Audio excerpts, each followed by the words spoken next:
The Art and Industry of Business and Living podcast, discussing conscious choices around business, money, life and living, and creating a greater future for you and the planet.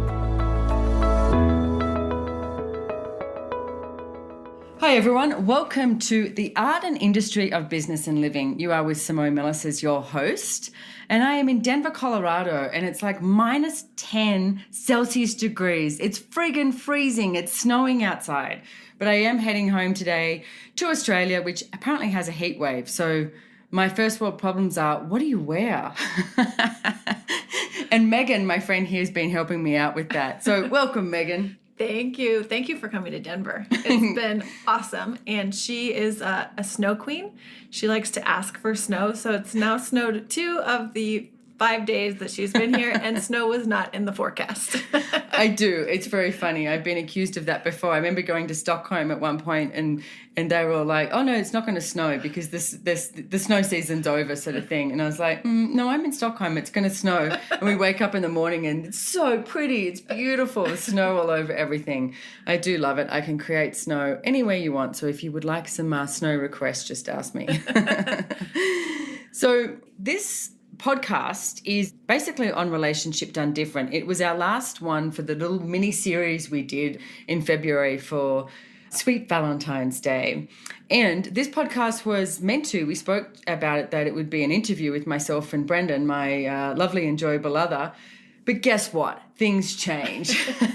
So as I'm in Denver and we're recording this and it's 5 a.m. in Australia and Brendan's not up yet, I need to send this in. So what we thought we'd do is we would have Megan Hill interview me only for now. And you never know, in March we might get an interview with Brendan with some of the same questions. So I just want to do a little plug for you too, because you have a podcast called What Else Is Possible? I do. And you have some, I mean, I love the names of our shows because we can pretty much do whatever we want, which is great. Yeah. But Megan, I know she just did a recent show with Marnie Barranco, who's actually my personal assistant, on business in sort of being in the corporate world and then not being in the corporate world and how to deal with that, correct? Yeah. How to basically change the corporate culture with questions. So if you're in corporate or if you are a CEO or a manager or you are attempting to recover from the corporate brainwashing that can occur, that show is for you. It's really cool. We had an awesome chat, and you can find it at the whatelseispossibleshow.com. You can find all the shows there. whatelseispossibleshow.com. Yes. Excellent. Yeah. And Megan's amazing. I just adore creating with her. She's one of my favorite people to create with ever. And as I'm talking, can see behind her, I actually got on Valentine's Day, I was here in Denver, and I got this massive, massive, massive bunch of flowers delivered from Brendan with the help of Megan. Always got to have someone help out. Massive bunch of flowers bought from Brendan, which was very sweet. I was very grateful. And you know what? We do have a relationship done different. So I'm going to let Megan sort of take over my show and ask me some questions so that we can, go ahead. One of the things I've heard you and Brendan both talk about your relationship with each other, and it's so interesting because when you guys got together, neither of you were really looking for a relationship. So I just like to ask, when someone gets into a relationship, they can put up a wall because they don't exactly want someone else to get in because they don't want to have to go into this relationship that could be forever or it could be like next week. But how did you guys sort of go about that, and what came up, and what did you guys use to change that? Well, you know what, when people say, when you two got together, which basically means the first time you had sex. Exactly. So from there, I mean, we just had a lot of fun together. Pretty much that's how it started. And it was just like, wow, this is a really nice energy. I mean, Gary said to me, you know what, you should sleep with Brendan Watt because you'll find out what it's like to be with someone who's kind, caring and nurturing, because that is definitely not what I had asked for previously in my life. I had asked for people to show up who would judge me and my body, and that's what I had my whole life, men like that. It's like, yes, that's lovely. And I'm sure none of you out there have ever invited that energy into your life. So hanging out with Brendan was really something different, and neither of us were asking for a relationship. He had been in a pretty abusive relationship for about 9 years. I had been in many different, shorter, sort of, longer when I was younger, but I got to this stage where I was like, you know what, I don't see any good relationships. And I never needed one. I've never needed a relationship. Like I was never like that in high school or, when I just left school or anything. It was like, oh, do you want to play? But I did invite, like as I said, people who would judge me. So we weren't looking for a relationship, didn't need one. And definitely neither of us were willing to have a relationship if it was abusive, if it matched the energy of what we had had previously. We had done enough access consciousness tools to go, okay, I'm not doing this anymore. Like enough. Like I don't need a relationship. It should be a choice. So I literally, I guess, had a chat to myself as well and saying, okay, I could see the place where I'd created relationship as a no-choice universe because I had decided that there was no good ones out there, so why would I ever do it? Good conclusion. No question in there, Yeah. So I realized that I did have a conclusion there, which was creating a limitation. And what if I was open to a different possibility? So no idea what that looks like. Yeah. It's just like a matter of being open to a different possibility. So if you're listening out there and that's you, you might want to have a look at that. And you can just, use the Access Consciousness Clearing Statement. Be like, everything that doesn't allow me to have a different possibility in relationship, destroy and uncreate it. Right and wrong, good and bad, POC and POD, all names, shorts, boys and beyonds. Don't forget to check that out at theclearingstatement.com.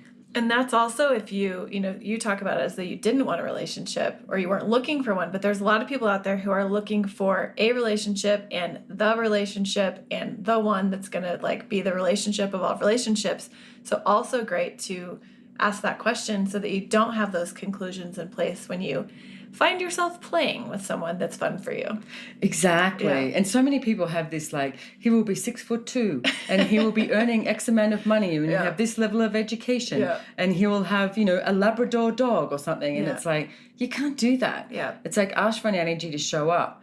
But to get back to your original question, we actually saw each other for about 18 months and we're like, we're not in a relationship. Yeah. And every time someone mentioned we were in a relationship, we're like, no, we're not. And it took his mother who finally said to us, okay, you guys, you have to help me out here. And we were like, what do you mean? And she said, I see you two together. And if I wanted a relationship, that's exactly what I would want. But you say you're not in a relationship. So she said, what the hell is it? And that's the moment that we both sort of went, oh, I think we're being caught out. So how did that look like when you guys were dating? Because I know a lot of people, say you'd get together, have fun. Was there ever this weird energy? Is he going to call? When are we going to see each other next? Because I know that comes up when people first start getting into that dating area. You know what? Personally, Megan, I'm always too busy to be concerned about that. And it's funny because I traveled to America a lot at that stage and I would be away for weeks at a time. And I had 2 phones and I had a US phone and an Australian phone. And we always joke about this because when I was in the US, I would never look at my Australian phone. And then, I would eventually look, say, once a week or every 10 days or something. And I'd be like, oh, Brendan texts. So I would text him back. So it was like I was sort of playing hard to get without even realizing it. Yeah. But I was so busy, I love what I do. Creating I love my work, creating my life, working, etc. And, in creation that I didn't find that it was necessary to have him around. I mean, at one stage he said to me, hey, I'm thinking of flying over to America because you're over there so much. What if I came and hung out with you for a bit? And I was like, oh, yeah, okay, that would be fun. And it was sort of, getting the heart palpitations and going, oh, yeah, that'd be really cool because I really like this guy. He's very sweet and he's very kind and he's fun to be around. That was pretty much the main priority, I would say, is being fun to be around, just hanging out. Yeah. When we did first start sleeping together, and that's what I had made it about. I had made it about the sex. And I was in Noosa, Australia, and he came up for the weekend and, I went to have sex and he was like, no, I don't really feel like having sex right now. And I was like, what do you mean? And it totally spun me out because I was like, what are we supposed to do? And he said to me, you do get that you mean more to me than just sex, right? And I was like, oh my God, what do I do with that? Because the sex I could handle, it's like, yep, know what to do here. But, when it came to you want to hang out with me, and I had to start seeing how I was a contribution to him and he was a contribution to me and go from there, which is total out of control. Yeah. So did you find, a lot of people listening they may term this as like they're closed off, or they're not willing to be intimate with another person because they have this past. So what was it for you that allowed you to kind of like let him in more when you're talking about that, like that moment of, hey, I actually just like hanging out with you?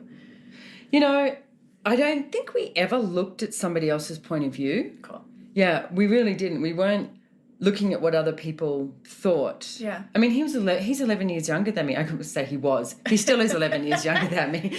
That didn't change. You know, he had a kid, came with a dog as well. Yeah. And later I learned he came with a lot of debt as well, which Yeah. I learned that after we bought our first house, which was interesting. So, but when we first moved in together, that was interesting too, because we'd just been in New Zealand to a Access Consciousness 7-day event. And we got back to my house, and which was just a 2-bedroom, 2-bathroom place. And I was unpacking, and he said to me, "You know what, honey?" He said, "I need somewhere to put my clothes." And I said, "Are you moving in?" He went, "Yeah, I think so." I was like, "Oh, okay." And so I got to say, at that moment, there was more of a relaxation with what we were creating. And then, because he had a dog and also a child, and the second bedroom I was using as an office, and Nash would periodically, sleep on the fold-out couch in there. And, I remember one time saying to Nash, "You've got to clean up after yourself. Like, can you put your stuff away?" And he looked at me and he went, "Well, where do I put my stuff? Where does it go?" And I was like, "Oh, crap." You don't have anywhere to put your stuff. So I bought him these big plastic tubs so he could put his toys and stuff in there. And I was like, oh, gosh, okay. And then Brendan said, "You know what?" He said, "I think we need a bigger house." Because he said, "I'd like to get my dog back, like a house that could actually have a dog and everything." And I literally was like, "Oh, okay." I said, "So you guys going to look for a house and, you'll move out?" And he went, "With you?" And I was like, oh, okay. All right, we can look for one together. Like, I really had no expectation that it was going to be tomorrow. And we still don't. I mean, even though we have so many things that we've got together, like it'd probably be a paperwork nightmare if we broke up, but we never expect to be with each other tomorrow. And I think that's one of the greatest gifts that we actually have in our relationship. Yeah. And that for a lot of people, because you're very different, so for a lot of people, this is, an access tool, basically living in 10 seconds. So you guys are creating a relationship in 10-second increments, which for some people who may be trying to control and, like we talked about, conclude where this relationship is going to go, it would be terrifying for them. But it also sounds like what you guys are creating is something that is far greater than if you were to try and decide where it's going to go or where it's going to lead. Yeah, absolutely. It is really about the, I know people might listen and going, "Oh, that sounds so cheesy."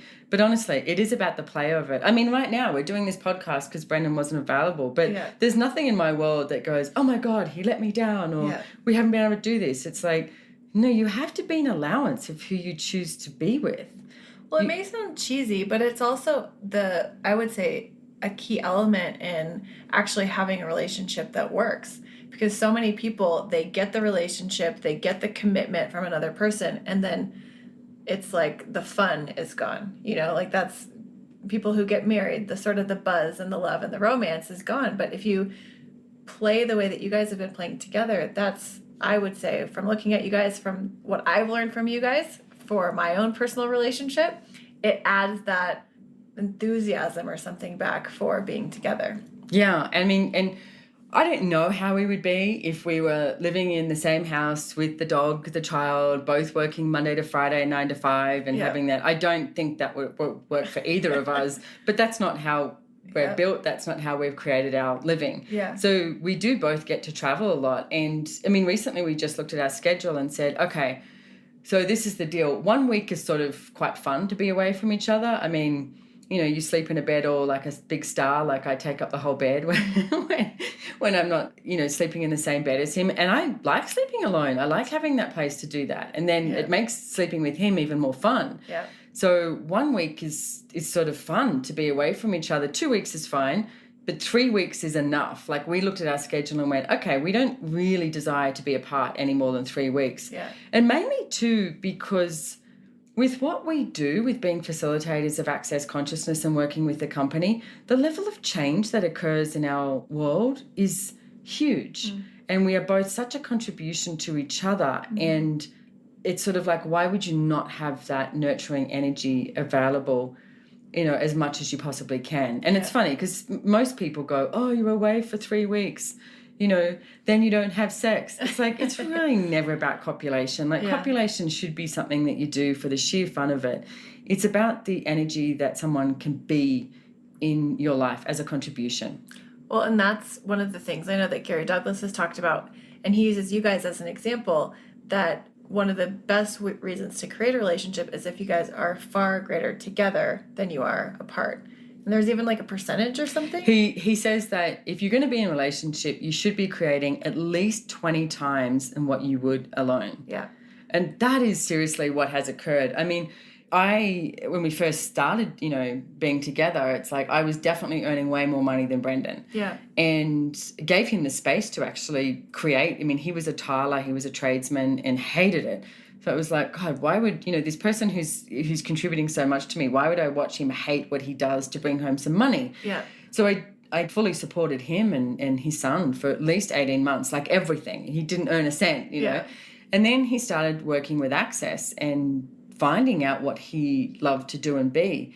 And then 2 friends of mine who've been on this show quite a bit, Chitissa and Steve Bowman, we spoke to them. We have these meetings with them called Financial 101 because we finally realized, okay, we're creating together here. Now, we've been through a lot of different areas where, we had our own bank accounts.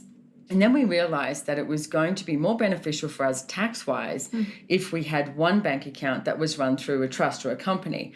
And we went through the stage of, opening up the trust account and all our pays would get paid into there. And then as soon as it was paid in, we'd take it back out so that we both had our own money, And eventually, I remember being funky about money at one stage. And I said, Brandon, can we have a chat about this, like what's happening with the money? And he looked at me and he goes, I thought we'd done this. I thought we'd already discussed this. And I said, what do you mean? And he said, well, I thought that, all the money we earn, including yours, is ours.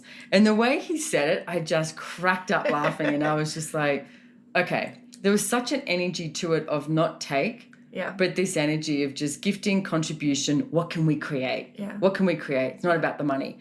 So pretty much around that time, I said, well, what if you were the CFO of Milasas What? Like we have Milasas What Trust, Milasas What Company, etc. That's both our last names. Yeah.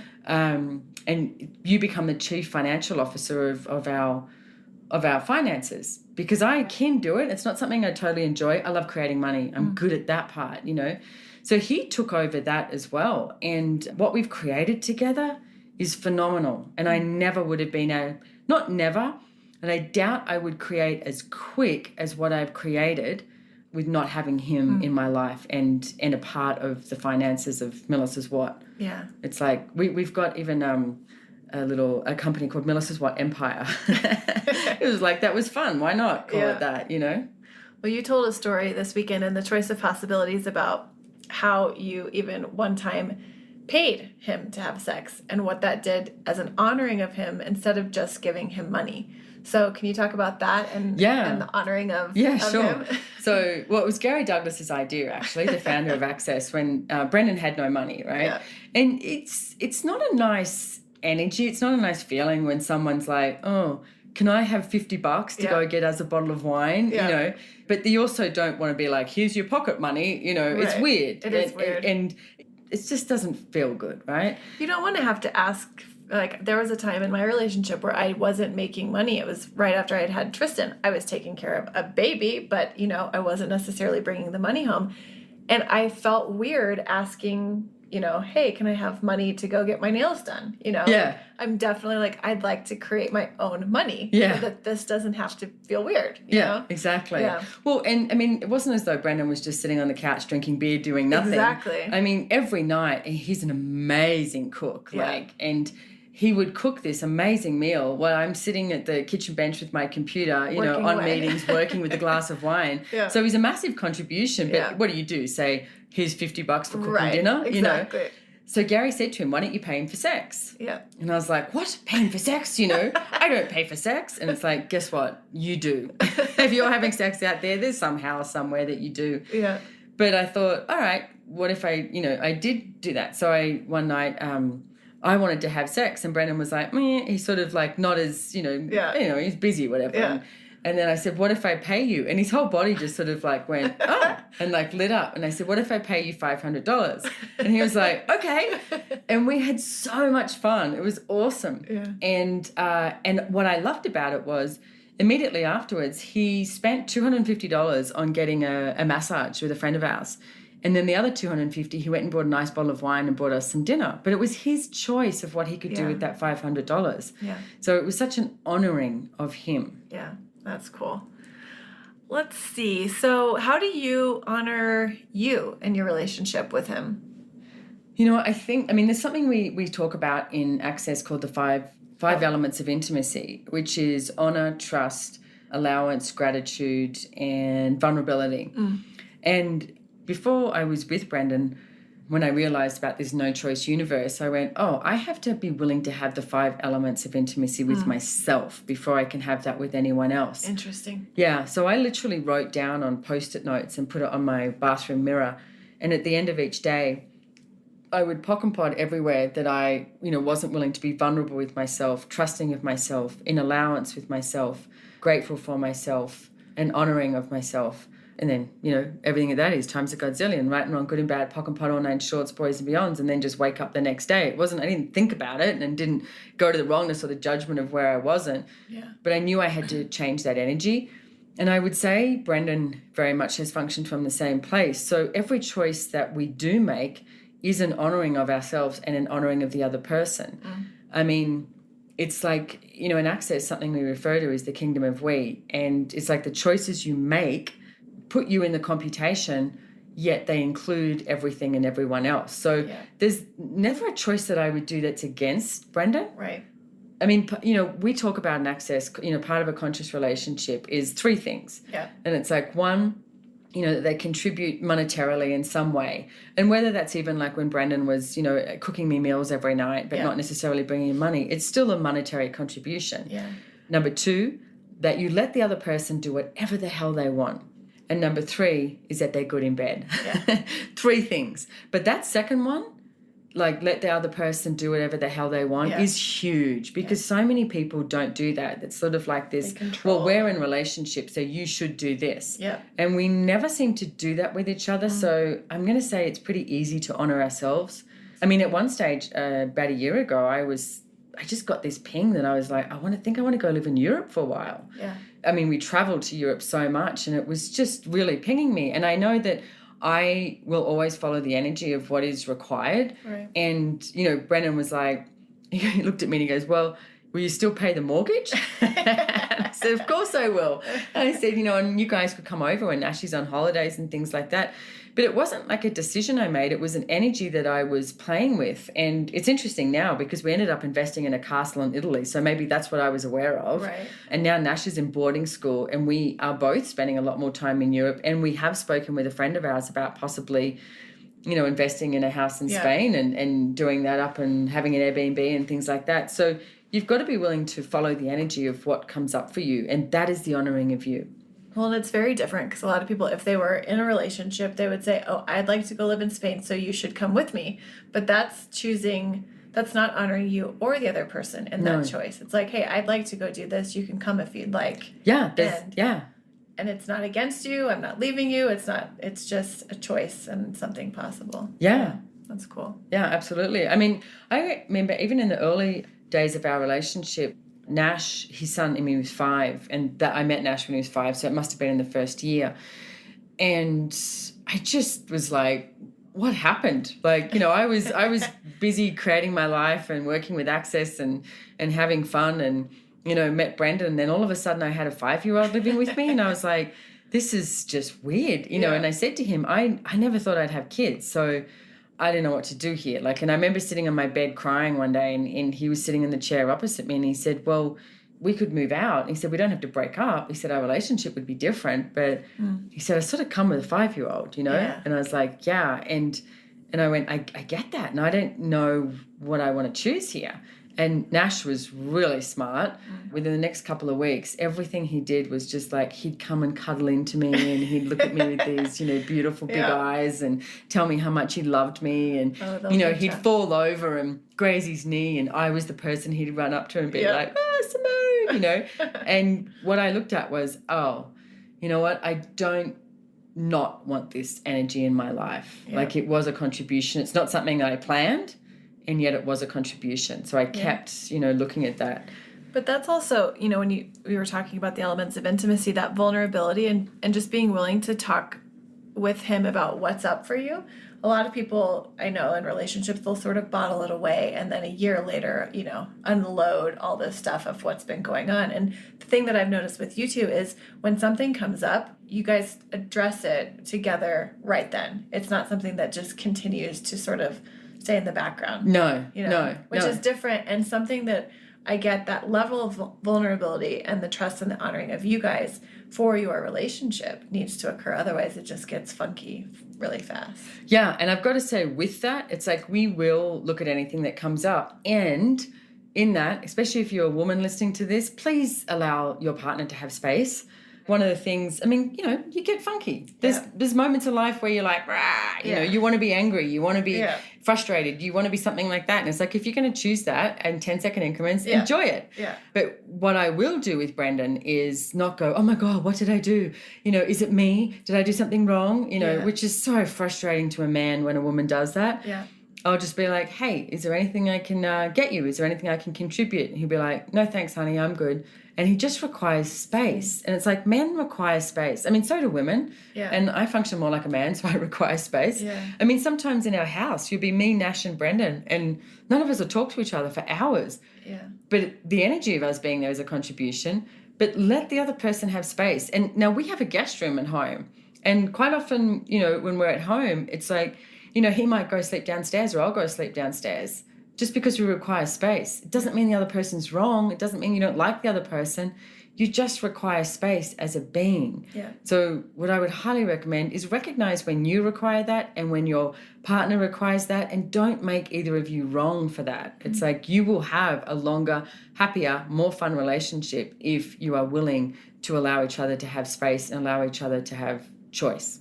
That's so interesting. I remember, I think it was an article that Dr. Dane wrote about like allowing the man to go to his man cave. Like you don't have to go talk to him to figure it out. He may just need 3 or 4 days or weeks or whatever of just space to like work it out in his own world. And that doesn't, I know for a lot of women, including myself, like that amount of time or space to not talk it over was like daunting. And when I started allowing my husband to just like have space and not have to talk about anything, everything got easier. Yeah. Yeah.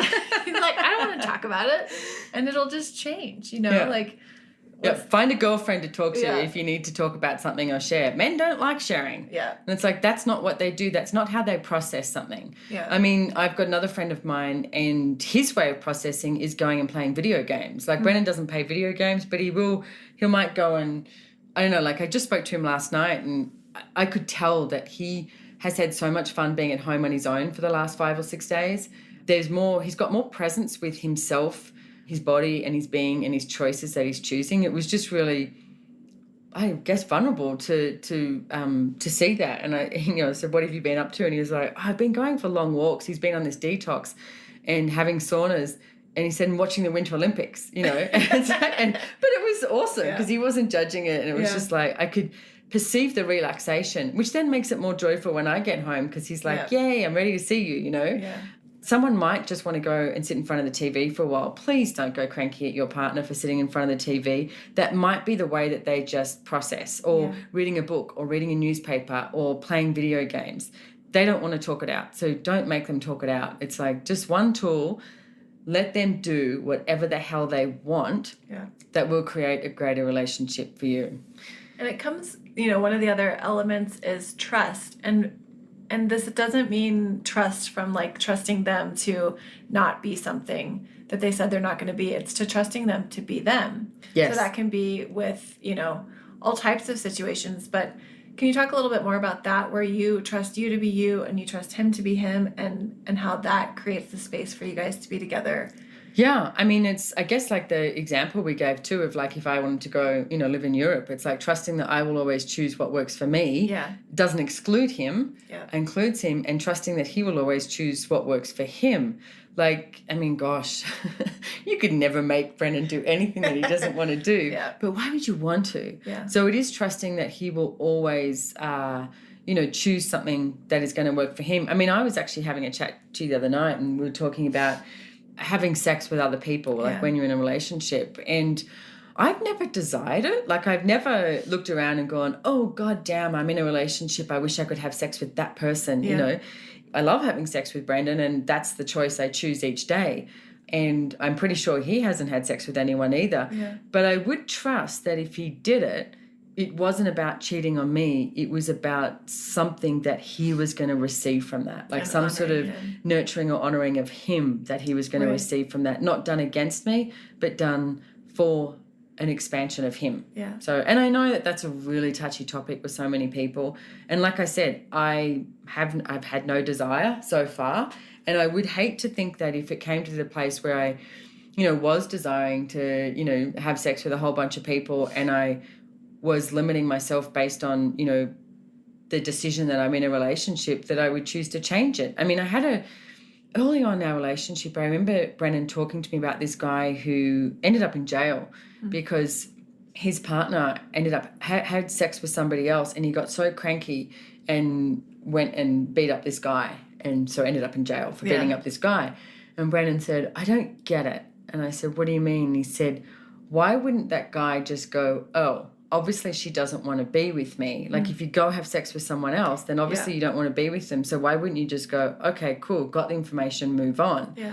But that is so the way Brendan would think. He'd be like, wow, okay, so that's an indication that you don't want to be with me, let's move on. Yeah. But not make it this big, trauma and drama. It's like, I think giving people in your partner choice is one of the most valuable things you can do. And funnily enough, you give them choice, guess what? Oh yeah, they don't want to leave. I know, it's the weirdest thing. And it's so funny when we've been talking a lot in classes about lies and like looking at all the lies that are creating whatever is up.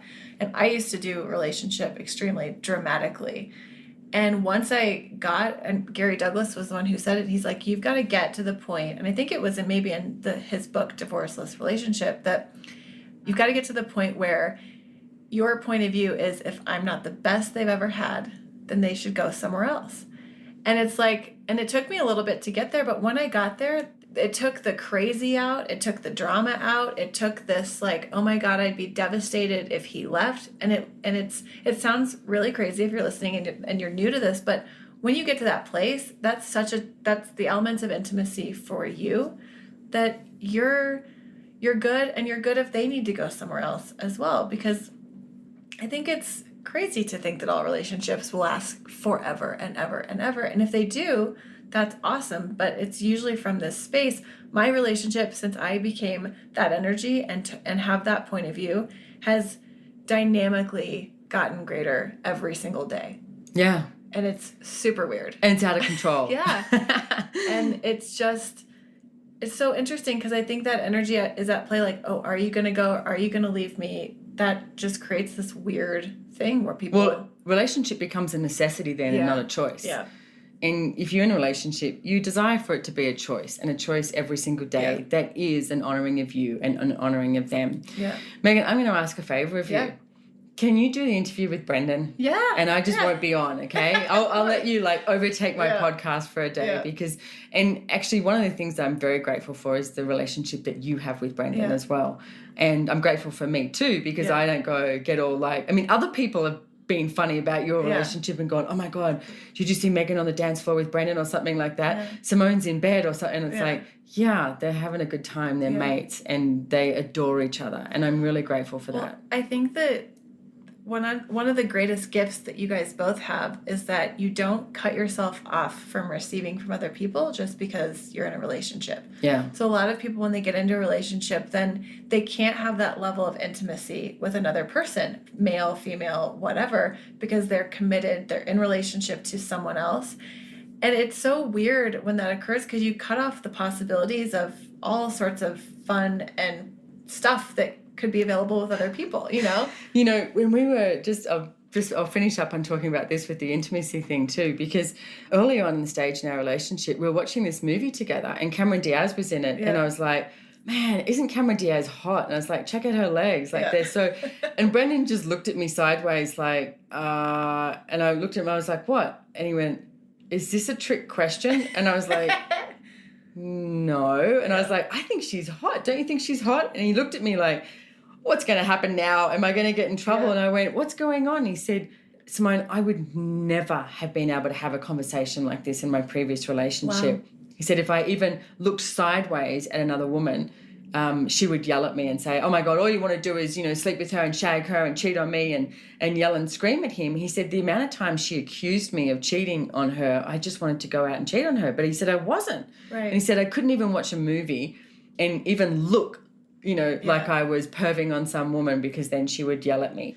And it would just be this, you know, World War III. And I was like, no, this is not a trick question. I think, look at her legs. I mean, hello. Yeah. It's like, she's hot, you know. So, but it did take him, and I'm going to say a couple of years. It took him a while to get that I wasn't trying to trick him. I wasn't trying to trap him into, you know, getting in trouble. I mean, and seriously, if you want to have some great, you know, hot, fun sex, point out the hot people that you, when you're at dinner and go, check out that chick, you know, look at her with those stilettos on. They look amazing, her legs. And guess who you go home with? Oh, yeah, him. And this is so different from how the rest of the world functions. Like, you know, I remember when I used to get jealous if Greg checked out another person. And then once you start getting like, what would your reality actually be like if you were to actually create a relationship? What would you like to have? Because I didn't like going insane. But I bought it from all these other people about you're not supposed to like it if your husband looks at another woman. So now, after seeing people like you and Brendan and just having different inspiration, Greg and I, when we go out, we look for different people. Like, look at him, he's hot. Or he'll be like, hey, I saw this guy, I think you think he was really hot. And it allows for, like, we're not dead just because we're in a relationship. That is perfect. We are not dead because we're in a relationship, You know, it's like, it's crazy to me to think that you would pretend or even have to pretend dead just to make sure that you didn't offend the other person or make them feel less or jealous or all that stuff. And another great book, if you're listening, the Keys to Freedom, the Distractor Implants. Now I can't remember the name of it. I got a few books, actually. If you go to accessconsciousness.com and go to the shop there, because we've got Sex is Not a Four-Letter Word, but Relationship oftentimes is, which is brilliant. And in that book, there are the tools, how to give a man a full-body orgasm and how to give a woman a full-body orgasm. Yeah. It's brilliant. And also Gary Douglas wrote a book called Divorceless Relationship. So if you are in a relationship which is, you know, you're getting divorced, ending, what if you did it in a different way instead of being trauma and drama?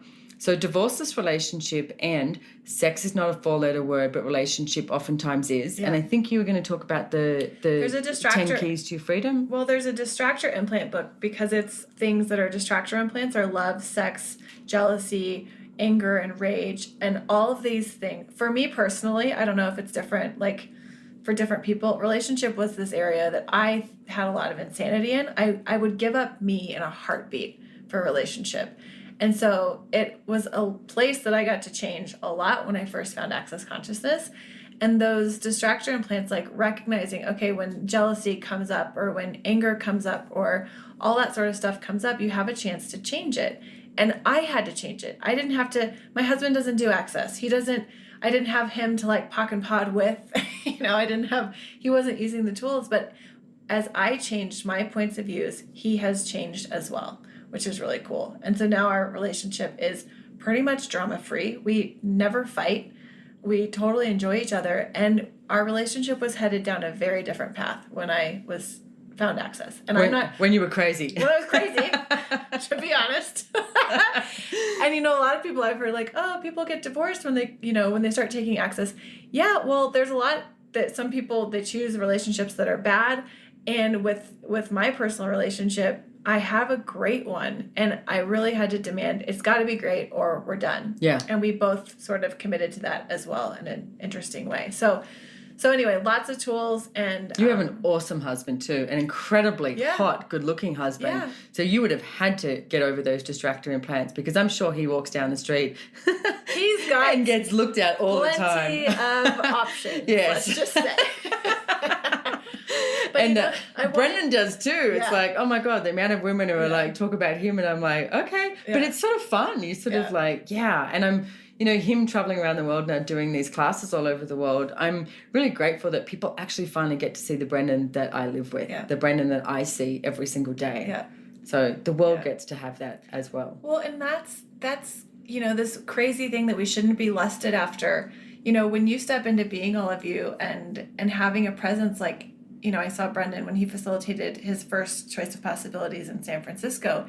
I was telling you the other day, he had such a presence that it was you could see the entire room just being like, wow, he's hot, Yeah. But that's the seduction. That's one of the sexiest things, and Dane says it in his Being You book, is when someone's being there with you with absolutely no judgment. Yep. And that's Brendan. Yeah. And that's you, Thank you. And it's like, and so to expect people to not be interested in that would be just a tragedy. Like, that's an invitation, and then it becomes your guys' choice where you want to go. Exactly. Yeah. So Megan, thank you for coming on and doing this odd sort of like, interview style to me. We could talk forever. Yeah, I know we could. So so watch out for the next show too that Megan will be doing with Brendan. We are going to have, following this show, I am going to have Chris Hughes and Andrew Gardella on talking about Right Voice for You. So that one will be aired in early March. And then possibly sometime in March, we'll have the Megan Hill taking over the Art and Industry of Business and Living podcast with Brendan Watt. Cool. But in the meantime, please check out Megan's podcast in the What Else Is Possible show. Go to accessconsciousness.com and check out some of those books that we mentioned. Also, if you want to find out more about what I'm doing, you can go to SimoneMilasas.com, Milasas, or you can also find me on accessconsciousness.com. You can find Megan on accessconsciousness.com. There are choices, ladies and gentlemen. You have lots of choices, so start choosing. And if you like this show, please write a review, tell your friends, do whatever you need to do. And go do that with Megan's show too. Check it out. Thank you so much for joining us. We'll see you next time. Bye.